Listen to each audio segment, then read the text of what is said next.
이카루스의 날개라는 말을 들어보셨나요? 네, 그리스 로마 신화에 나오는 이야기인데요. 한 번쯤은 다 들어보셨을 겁니다. 이제 크레타 섬이 있는데 그 크레타 섬에 이제 미노스라는 사람이 이제 왕이었습니다. 그 왕이 이제 이카루스의 아버지인 다이달로스에게 이제 한 가지 부탁을 합니다. 어떤 부탁이냐면 이제 들어갈 수는 있는데 빠져나올 수 없는 미로를 만들어 달라고 이제 부탁을 하게 됩니다.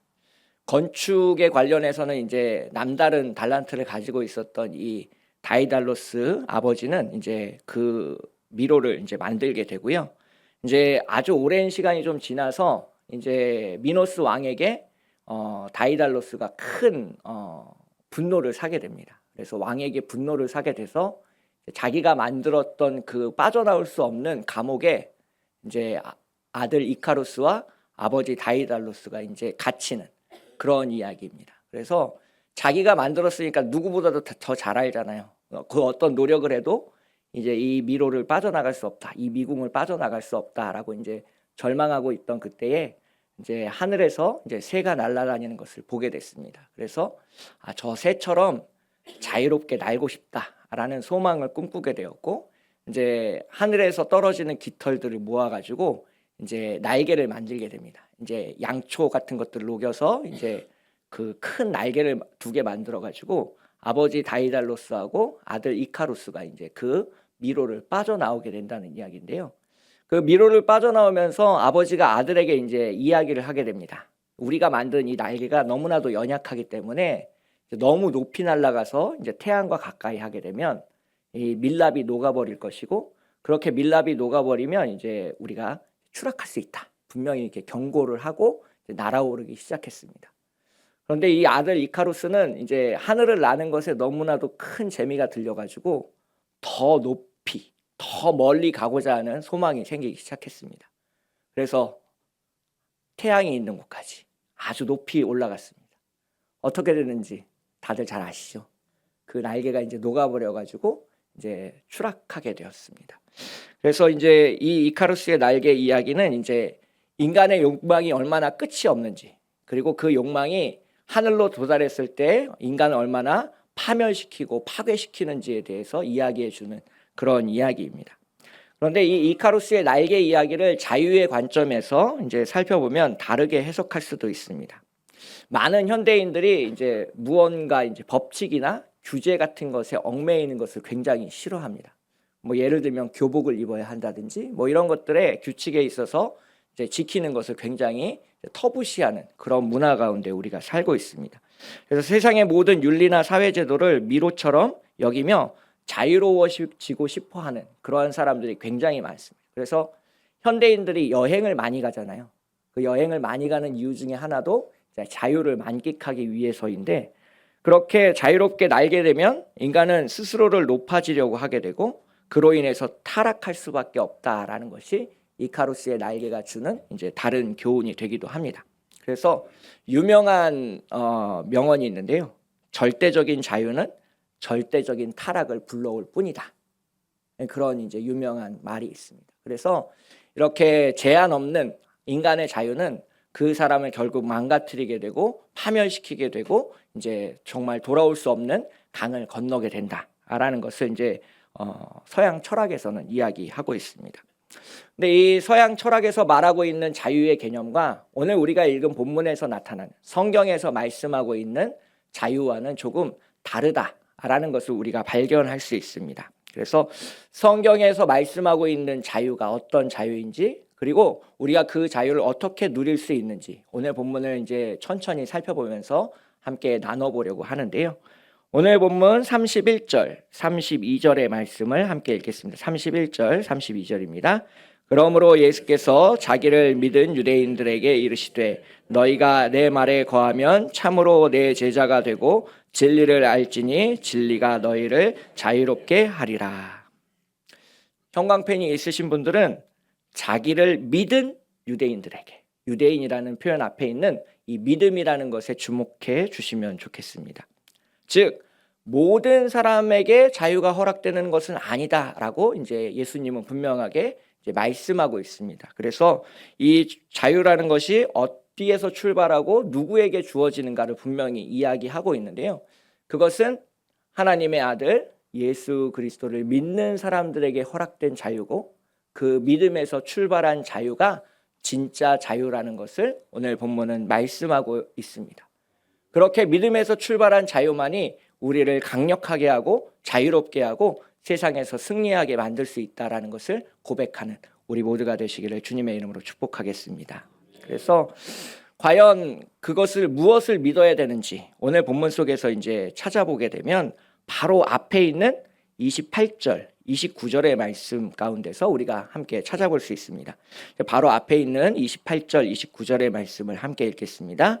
이에 예수께서 이르시되 너희가 인자를 든 후에 내가 그인 줄 알고 또 내가 스스로 아무것도 하지 아니하고 오직 아버지께서 가르치신 대로 이런 것을 말하는 줄도 알리라. 나를 보내신 이가 나와 함께 계시도다. 나는 항상 그가 기뻐하는 일을 행함으로 나를 혼자 두지 아니하셨느니라. 읽지는 않았지만 30절을 보시면 예수님께서 이 말씀을 하시고 정말 많은 사람들이 예수님을 믿었다라고 기록하고 있습니다. 즉 예수님이 행하신 모든 일들과 말씀들, 그것이 바로 이제 하나님 아버지로부터 출발했다라는 것을 믿는 믿음 가운데서 우리가 자유롭게 될 수 있다라는 것을 이야기하고 있습니다.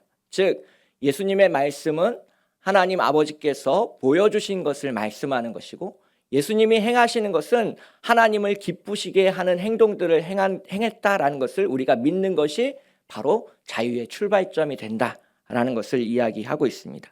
그래서 그 모든 것에 앞서서 중요한 것은 아주 짧게 표현되어 있는데요. 28절 앞부분을 보시면 내가 그인 줄 안다라는 것입니다. 즉 예수님이 하나님의 아들이심을 안다. 십자가에 못 박혀 죽으신 그 예수님이 우리를 구원하실 구원자이신다라는 것을 안다라는 표현이 등장하고 있습니다. 그래서 28절 앞부분을 보시면 인자를 든 후에야 이제 그것을 알게 될 것이다. 즉 부활 이후에, 십자가의 죽음 이후에, 부활 이후에 우리가 그것들을 알게 되고 믿게 되면 우리가 진짜 자유를 얻게 될 것이다 라고 표현하고 있습니다. 그래서 이 그라는 표현을 조금 더 깊이 살펴보려고 하는데요. 이제 가까이서 찾아보면 요한복음 8장 안에서 찾아보면 12절의 말씀을 의미하고 있습니다. 요한복음 8장 12절의 말씀을 함께 읽도록 하겠습니다. 예수께서 또 말씀하여 이르시되 나는 세상의 빛이니 나를 따르는 자는 어둠에 다니지 아니하고 생명의 빛을 얻으리라. 아멘. 즉 예수님께서 나는 세상의 빛이다 라고 말씀하신 그것을 믿는 것이 바로 우리의 신앙의 출발점이고 자유의 출발점이고 우리가 정말 추구해야 될 삶의 목표 중에 하나라는 것을 말씀하고 있습니다. 이 요한복음 8장 12절은 굉장히 중요한 성경 구절인데요. 요한복음 전체에 이제 예수님께서 우리가 에고에임이라고 이야기를 합니다. 예수님이 뭐뭐이다 라고 표현하시는 예수님께서 자기 선언, 자기 정체성을 표현하시는 7가지 말씀 중에 하나인데요. 요한복음 6장에서 나는 생명의 떡이다. 그리고 오늘 읽은 본문에서 나는 세상의 빛이다. 요한복음 10장에서 나는 양의 문이다. 나는 선한 목자다. 11장에서 나는 부활이요 생명이다. 나는 길이요 진리요 생명이다. 14장. 15장에서 나는 참 포도나무다라고 이렇게 7번에 걸쳐서 나는 무엇이다 라고 예수님께서 선포하셨습니다.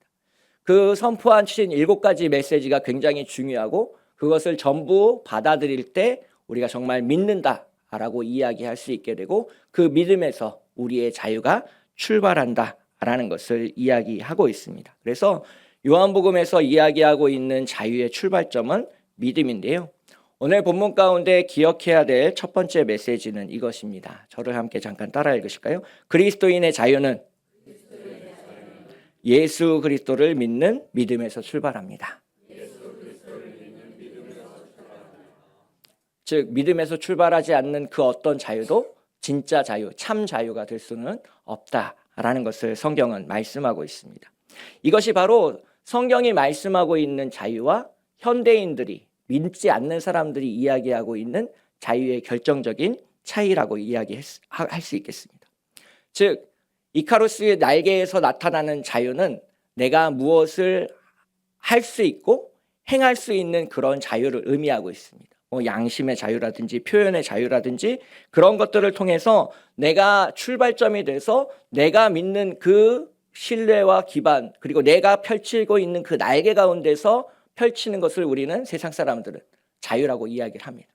하지만 성경이 말씀하고 있는 자유는 그러한 자유가 아니라 하나님 아버지의 아들 예수 그리스도를 믿는 믿음에서 출발한 자유만이 우리를 자유롭게 할 수 있고 억압에서 풀어줄 수 있고 우리에게 권세를 줄 수 있고 하나님의 자녀가 되게 할 수 있다라는 것을 말씀하고 있습니다. 그래서 우리가 정말 하나님을 잘 믿고 그러한 자유를 누리고 행복한 오늘을 살아가시는 우리 모두가 되시기를 주님의 이름으로 축복하겠습니다. 그래서 그 믿음에서 출발하여서 우리에게 주어지는 자유의 모습이 어떠한지 오늘 본문을 함께 찾아서 읽어볼 텐데요. 오늘 본문 34절부터 36절까지의 말씀을 함께 읽겠습니다. 34절부터 36절까지의 말씀 함께 읽겠습니다. 예수께서 대답하시되 진실로 진실로 너희에게 이르노니 죄를 범하는 자마다 죄의 종이라. 종은 영원히 집에 거하지 못하되 아들은 영원히 거하나니 그러므로 아들이 너희를 자유롭게 하면 너희가 참으로 자유로우리라. 아멘. 많은 대학교에 이제 입구에 가보시면 진리가 너희를 자유롭게 하리라라는 표현이 적혀져 있습니다. 그리고 그 말씀을 이제 예수님께서 하셨다라는 것을 알고 있는데 실제로 예수님께 그 말씀을 들은 많은 유대인들이 이렇게 질문합니다. 우리는 자유인인데 우리는 누구의 종이 된 적이 한 번도 없습니다. 왜 우리를 종이라고 이야기하십니까? 이런 반발심, 그런 것들이 나타나게 됩니다. 우리는 이미 자유하다. 그러자 예수님께서 이렇게 얘기하시는 것이죠. 너희가 죄에 묶여 있고 죄의 종으로 오늘을 살아가고 있고 그 죄의 문제에서 해결받지 못하고 너희가 죄 아래 묶여 있기 때문에 사망에 이르게 되고 죽음을 피할 수 없는 존재다라는 것을 말씀하고 있습니다. 그래서 하나님을 믿는 사람과 믿지 않는 사람의 차이가 여기서 드러나게 되는데요. 하나님을 믿지 않는 사람은 자기가 죄인이라는 것을 인정하지 않습니다. 많은 이야기를 나눠보고 믿지 않는 사람들과 많은 이야기를 나눠보고 내린 결론 중에 하나는 내가 정말 회복 불가능한 죄인이다라는 것을 고백하지 않습니다. 나는 떳떳하고 이만하면 자랑스러운 삶을 살아왔다는 어떤 그러한 자신감, 교만이 그 근저에 깔려있다라는 것을 우리가 알게 됩니다. 그런데 하나님을 믿는 사람들은 다릅니다. 그 어떤 성공을 이뤘든지 간에 어떤 출세를 했든지 간에 상관없이 나는 하나님 앞에 죄인으로 서 있습니다라는 고백이 그의 신앙 고백에 깔려 있습니다. 그래서 겸손할 수 있고요. 그래서 자랑하지 않고요. 그래서 교만하지 않습니다. 왜? 내가 그 어떤 일을 해도 나는 돌이킬 수 없는 죄인이라는 고백을 갖고 있기 때문에 그렇습니다. 하나님을 믿지 않는 사람들은 그래서 다른 사람들을 손가락질하는 걸 굉장히 잘합니다. 넌 이게 부족해서 안 돼. 넌 이래서 실패할 거야. 넌 이것만 잘하면 더 좋을 텐데 라고 말하는 사람들을 세상 속에서 참 많이 만나게 됩니다. 본인 스스로의 들보는 찾아보지 못하고 다른 사람의 티를 발견하려고 노력하게 되는데요. 요한복음 8장 1절부터 11절까지 이제 우리가 잘 알고 있는 간음한 여인의 이야기가 등장하게 되는데요. 거기서 바리새인들과 서기관이 그러한 사람들이었습니다. 예수님을 시험하기 위해서 간음 중에 붙잡힌 여인을 데리고 와서 예수님께 질문하는 장면이 나타납니다. 그렇게 하나님을 믿지 않는 사람들, 하나님의 아들 예수 그리스도를 인정하지 않는 사람들은 그렇게 자신이 죄인이라는 고백을 하지 않게 되고 다른 사람을 시험하고 넘어뜨리려고 노력하는 모습을 찾게 됩니다. 그래서 이 오늘 본문 가운데 나타나는 두 번째 은혜는 이것인데요. 저를 함께 따라 읽으실까요? 예수님을 믿으면 죄로부터 자유를 얻습니다. 물론 성경에 나타나는 자유가 이것만 있는 것은 아닙니다. 하지만 우리가 요한복음 8장 요 짧은 본문에서 해석해낼 수 있는 것은 이것입니다. 즉 죄로부터 자유를 얻게 될 때 우리는 죽음의 문제를 이겨내 나갈 수 있습니다. 고통의 문제를 넘어설 수 있습니다. 고린도전서 15장에서 사도 바울은 이렇게 고백하고 있습니다. 제가 잠깐 읽겠습니다. 이 썩을 것이 썩지 아니함을 입고 이 죽을 것이 죽지 아니함을 입을 때에는 사망을 삼키고 이기리라고 기록된 말씀이 이루어지리라. 그래서 죽음을 이기고 부활하신 예수님을 우리가 믿을 때 우리는 죽음의 문제를 건너갈 수 있고 승리한 오늘을 살아갈 수 있습니다. 우리의 삶의 앞에 죽음보다 더한 고통은 없습니다. 그 고통 가운데서도 주님을 믿으며 우리의 구세주이신 구원자이신 예수 그리스도를 고백하며 나아가시는 우리 모두가 되시기를 주님의 이름으로 축복하겠습니다. 이것이 이제 세상이 말하는 자유와 성경이 말씀하고 있는 자유의 두 번째 차이가 되겠는데요. 이 세상이 언급하는 자유는 뭐뭐 할 자유입니다. 내가 표현할 자유, 내가 직업을 선택할 자유, 뭐 이런 것들, 내가 뭐뭐 할 자유를 의미합니다. 그런데 이 자유는 내가 결정하고 내가 책임지고 내가 누리는 자유입니다. 모든 근본의 뿌리에는 내가 놓여져 있습니다. 그런데 예수님은 그 자유는 죄의 문제를 해결하는 본질적인 자유가 되지 못한다라고 말씀하고 있습니다. 성경에서 말씀하고 있는 자유는 뭐뭐로부터 해방된 풀려난 자유를 이야기하고 있습니다. 죄로부터 풀려난 자유, 율법으로부터 풀려난 자유, 사망으로부터 풀려난 자유를 하나님의 아들이신 예수 그리스도께서 우리에게 선물로 주신다라는 것이 복음이고 우리에게 참 기쁨이 되는 것이다 라는 것을 말씀하고 있습니다. 그래서 죄로부터의 자유, 사망으로부터의 자유, 모든 율법으로부터의 자유를 주시는 그 예수님을 오늘도 믿고 고백하시는 우리 모두가 되시기를 주님의 이름으로 축복하겠습니다. 근데 믿으면 딱 주면 좋은데 실상은 그렇지 않습니다. 뭐 동전을 가지고 자판기에 탁 넣으면 음료수가 나오듯이 우리가 정말 예수님 믿습니다 라고 고백하면 우리에게 그런 자유가 짠 하고 이렇게 딸그렁 하고 나오면 좋은데 예수님은 그렇게 간단하게 자유를 얻을 수 있다라고는 말씀하지 않으셨습니다. 이 자유를 우리에게 오기까지 두 번째 그 건너가야 될 단계가 있다라고 분명히 얘기하고 계신데요. 요한복음 31절의 말씀을 다시 한번 읽겠습니다. 31절입니다. 그러므로 예수께서 자기를 믿은 유대인들에게 이르시되 너희가 내 말에 거하면 참으로 내 제자가 되고. 즉 자유를 얻기 위해서는 거쳐가야 되는 단계가 있는데 제자가 되는 단계입니다. 오늘날 한국교회가 잘 이야기하지 않는 단어 중에 하나가 이 제자라는 단어입니다. 우리가 이게 말씀에 거한다라는 표현이 굉장히 깊은 의미를 담고 있는데요. 이제 헬라어로는 메노라는 동사를 사용하고 있습니다. 그런데 이 동사를 조금 더 찾아보고 묵상해 보면 어떤 의미를 담고 있냐면요. 우리가 이제 저는 국민학교 거의 마지막 세대인데 국민학교 때 이제 그런 걸 합니다. 뭐 1, 2학년 때 이제 불소 이게 주잖아요. 양치질 잘 안 해가지고 충치가 너무 많이 생기니까 이제 양호 선생님이 오셔가지고 이제 컵 하나를 주시면서 거기에 이제 불소 이제 그 소독액을 주시면서 이제 입에 머금고 뭐 한 3분 이상 오물오물 하다가 이제 뱉어라, 화장실 가서 뱉어라라는 얘기를 하시잖아요. 다 한번 그런 거 해보셨죠? 그런 것처럼 이게 정말 말씀에 거한다라는 표현이 어떤 거냐면 우리가 그것을 가만히 입에 물고 이렇게 오랫동안 씹고 있으면 단맛이 납니다. 현미밥이나 쌀도 굉장히 오래 씹고 있으면 입안에서 그 단맛이 느껴지는 것을 경험해 보셨을 겁니다. 그런 것처럼 주님의 말씀이 내 안에 오래 머물러 있다가 이렇게 말씀이 내 안에 체화되는 것을 이제 머물다, 거한다라는 표현으로 오늘 본문 말씀은 이야기를 하고 있습니다. 그래서 이 요한복음 8장 12절에서도 나를 따르는 자는 어둠에 다니지 아니하고 생명의 빛을 얻으리라고 말씀하고 있는데요. 이 따라간다라는 표현도 같은 의미입니다. 우리가 정말 좋아하는 사람은 오랫동안 바라보면서 따라가게 돼 있습니다.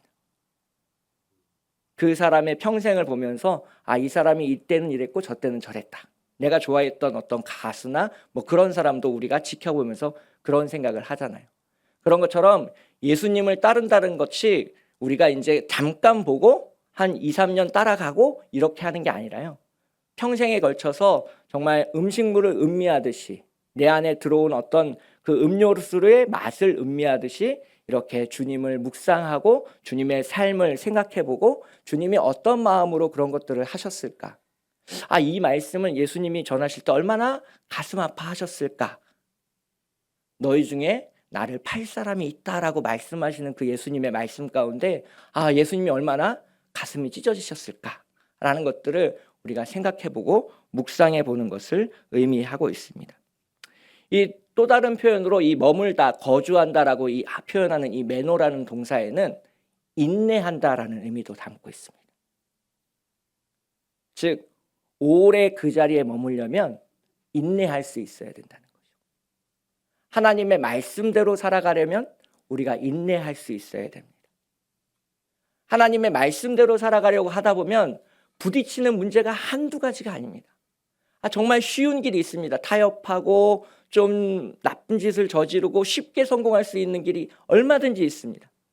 근데 예수님을 믿기 때문에 예수님이 하란 대로 하려고 노력하다 보니 자꾸 꾸불꾸불한 길을 걷게 되고 타협하지 않게 되고 또 비난받게 되고 그러한 일들이 우리 주변에 덜어 있습니다. 내 삶에 부딪혀 옵니다. 자녀들이 도전하게 되고요. 믿지 않는 친척들이 이야기를 하게 되고요.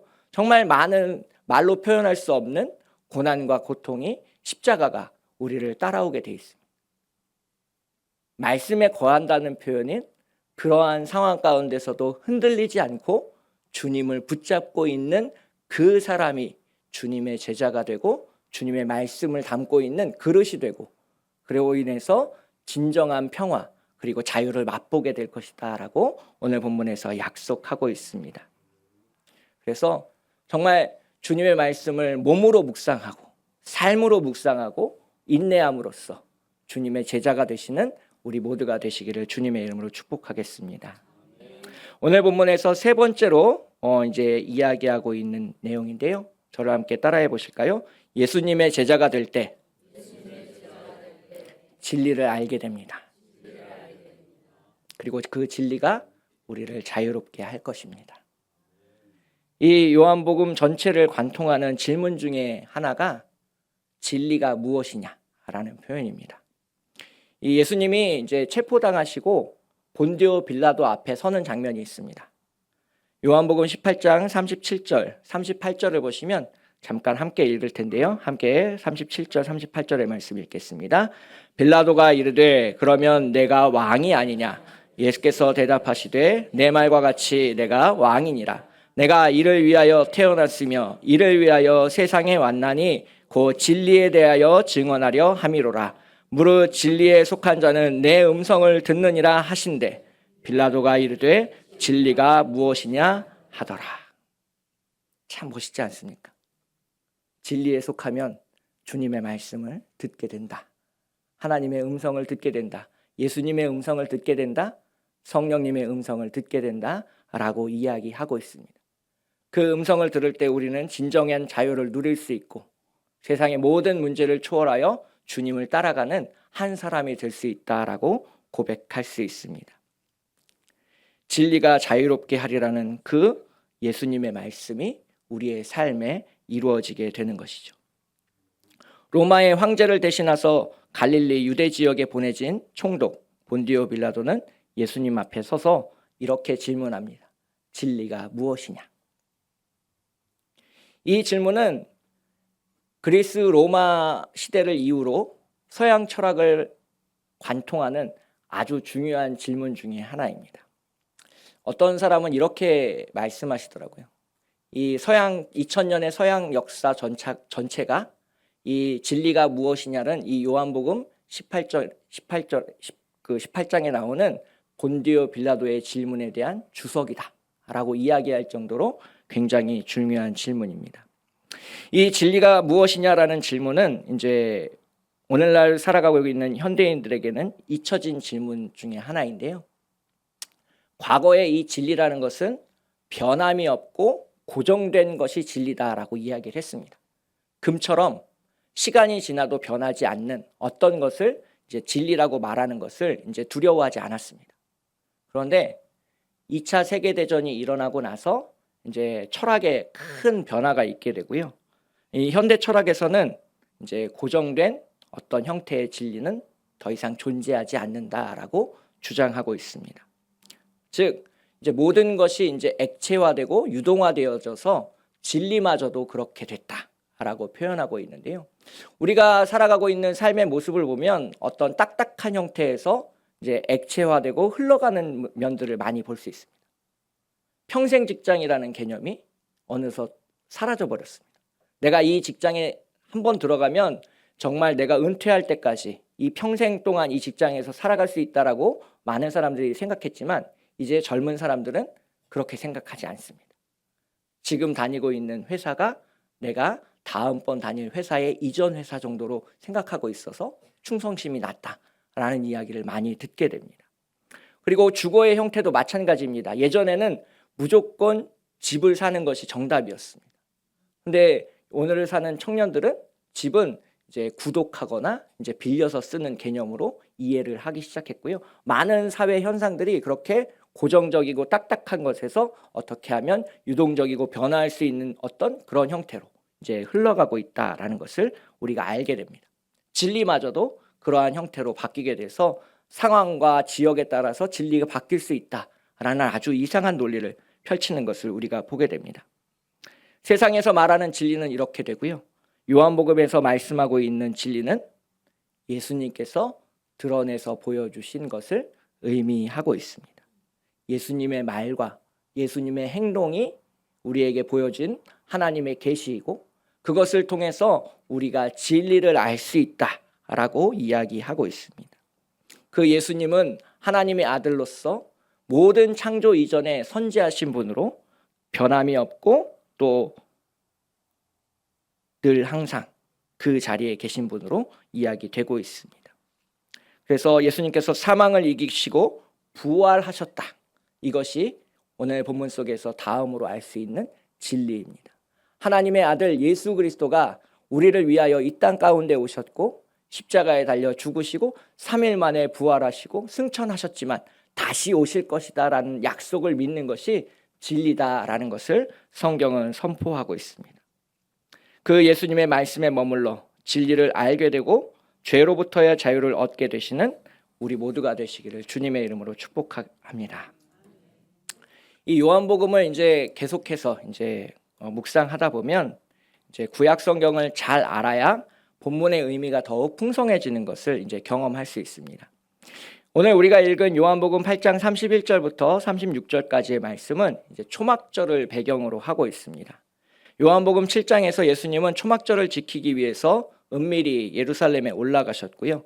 명절에 이제 유대인들과 여러 가지 논쟁을 벌이게 되는 일이 있는데 그 연장선상에 오늘 우리가 읽은 본문이 위치하고 있습니다. 이 초막절은 가을 추수가 끝나고 기쁨을 나누는 명절입니다. 초막절에 유대인들은 광야에서 이스라엘 백성을 인도하신 하나님을 찬양하며 경배하며 말씀을 듣는 시간을 가집니다. 예수님은 초막절 명절 끝날에 이렇게 말씀하셨는데요. 요한복음 7장 37절 38절의 말씀을 함께 읽겠습니다. 명절 끝날 곧 큰 날에 예수께서 서서 외쳐 이르시되 누구든지 목마르거든 내게로 와서 마시라. 나를 믿는 자는 성경의 이름과 같이 그 배에서 생수의 강이 흘러나오리라 하시니.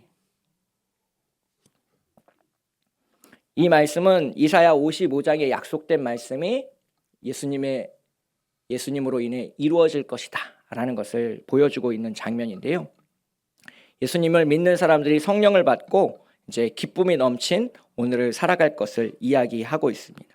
예수님을 믿는 우리가 영원한 생명을 얻고 영원한 기쁨을 누릴 것이다 라는 약속의 말씀에 더하여 오늘 본문과 연결지어서 생각해 보면 예수님을 믿고 그 말씀 가운데 머물러 제자가 되어 진리를 깨닫게 될 때 우리에게 진정한 자유가 주어지게 되고 죄로부터의 자유를 얻었을 때 우리에게 찾아오는 것이 있는데 그것은 세상이 줄 수 없는 기쁨과 행복이다라는 것을 이야기하고 있습니다.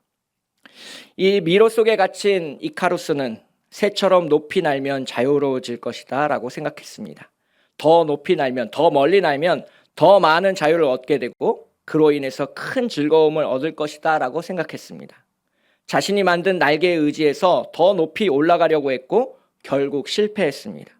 이카루스의 날개 이야기는 오늘을 살고 있는 현대인의 모습과 닮아 있습니다.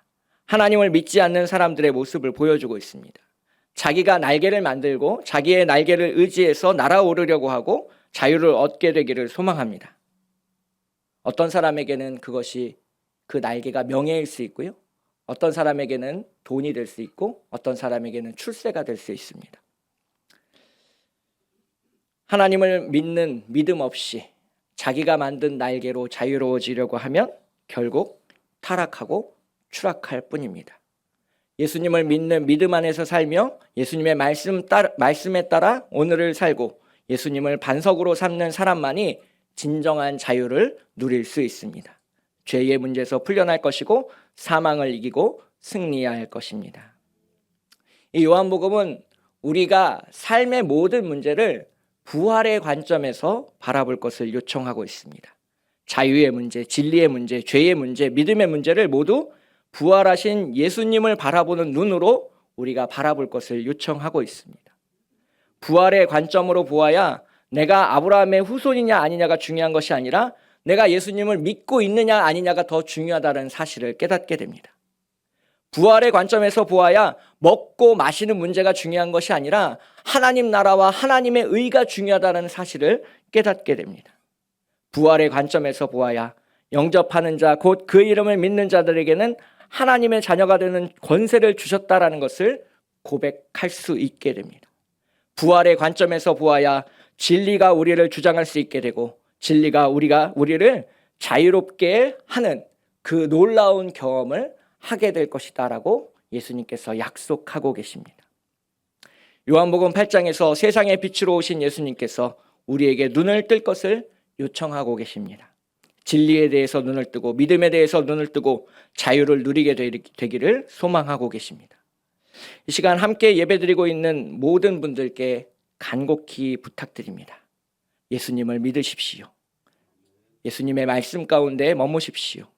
예수님의 말씀이 우리를 변화시키길 기도하십시오. 진짜 예수님의 제자가 되십시오. 예수님을 따르십시오. 진리를 깨달으십시오. 부활의 눈을 뜨십시오. 죄로부터 자유하십시오. 생명의 빛을 얻으시길 바랍니다. 하나님의 자녀가 되는 권세를 누리시길 축복합니다. 예수님이 다시 오실 때 내 이름을 불러주시기를 소망하십시오. 세상이 줄 수 없는 기쁨을 만끽하십시오. 주님을 사랑하시고 주님을 영접하시고 주님과 오늘 동행하시는 귀한 주님의 성도 되시기를 예수님의 이름으로 축복하겠습니다. 함께 기도하겠습니다.